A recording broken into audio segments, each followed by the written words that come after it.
Naka-video kayo.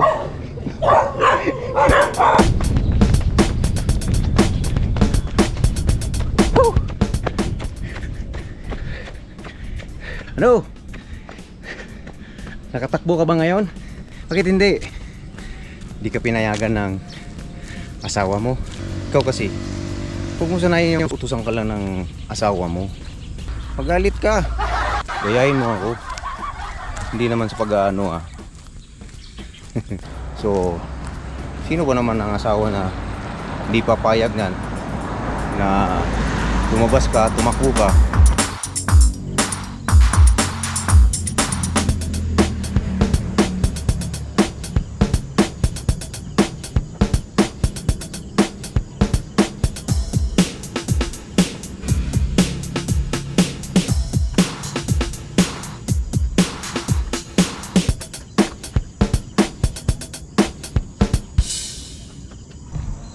Good morning mga idol.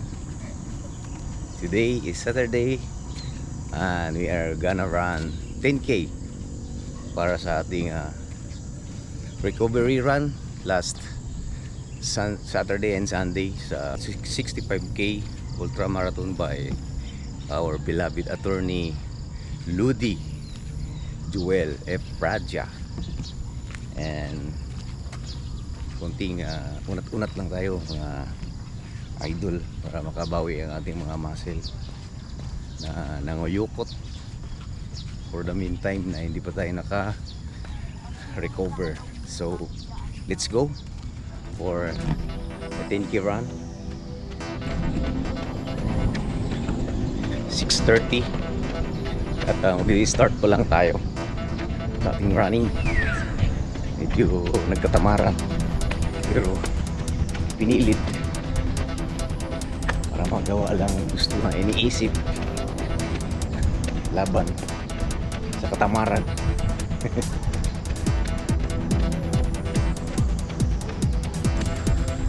Uphill.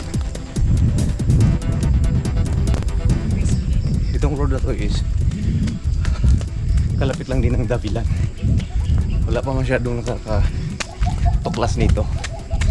Hindi mga nagmo-motor lang. Pero yung mga nagbabike, hindi pa masyado alam ito. Sulit ang ahon din.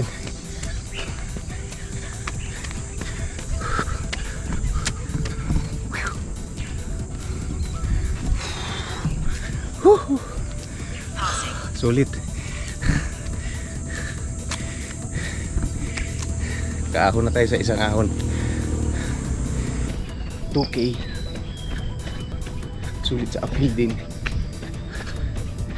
Malamig rito.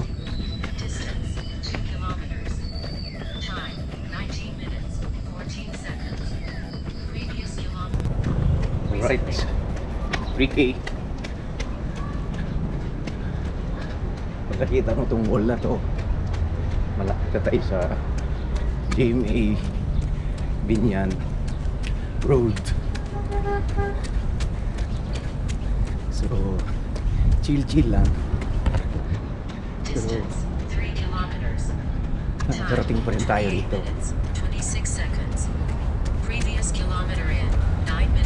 Mostly itong ginawa kong is uphill. Kaya ang pagbaba ko nito ngayon is puro downhill naman. Pauwi tayo.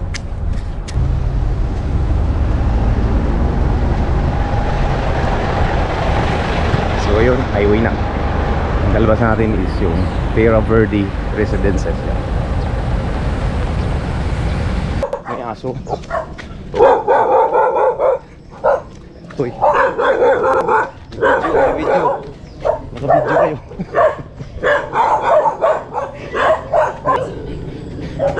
Okay, karera na tayo.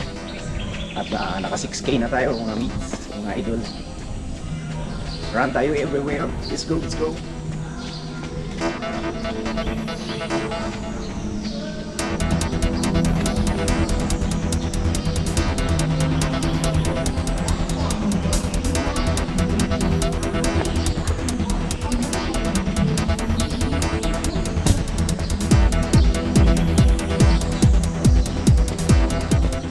Run tayo everywhere, kaya pati dito sa loob ng karerahan ng San Lazaro. Tinakbuhan na rin natin.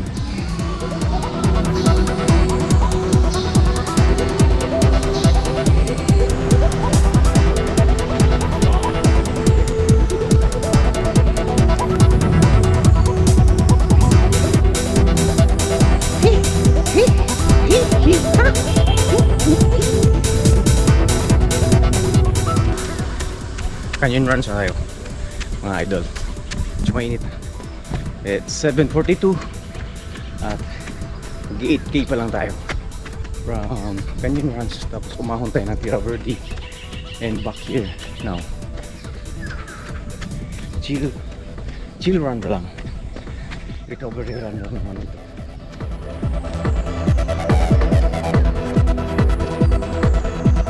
Last 100 meter to go for 10K. Let's go. Distance 10 kilometers. Time 1 hour 29 minutes 36 seconds. Previous kilometer in 8 minutes 14 seconds. Alright. Pausing. 10K. Tapos yung tayo ng 10K this day. Kahit na medyo tinatamad pa.